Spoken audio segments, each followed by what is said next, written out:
লোকটা তার গার্লফ্রেন্ডকে বলতে লাগে, তুমি যদি নিজের ওজন কমিয়ে এই ড্রেসটার ভিতর ঢুকতে পারো তাহলে তোমার জন্য রয়েছে ডায়মন্ডের রিং, যেটার বাজার মূল্য প্রায় 1.5 কোটি টাকা। এত ছোট ড্রেস দেখে মেয়েটা চিন্তায় পড়ে যায় সে এটার ভিতরে কিভাবে ঢুকবে। তখনই তার প্রচন্ড ক্ষুধা পায়, এমনকি তার সামনে টেবিলের উপর মজাদার চিকেন ছিল। তখন মেয়েটার মনে পড়ে তাকে তো ওজন কমাতে হবে, তাই খাবার না খেয়ে সে কষ্টকর ব্যায়াম করতে শুরু করে। আর অন্যদিকে তার বয়ফ্রেন্ড তাকে দেখিয়ে মজাদার মুরগির রোস্ট খাচ্ছিল।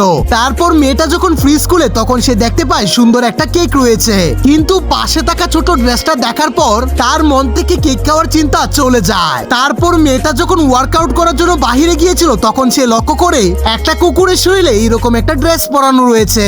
তখন মেয়েটার বুঝতে বাকি ছিল না যে লোকটা তার সঙ্গে প্রতারণা করেছে, তাই সে সঙ্গে সঙ্গে বাড়িতে ফিরে আসে এবং দেখতে পায় সুপার মধ্যে একটা মোটু লোক বসে রয়েছে।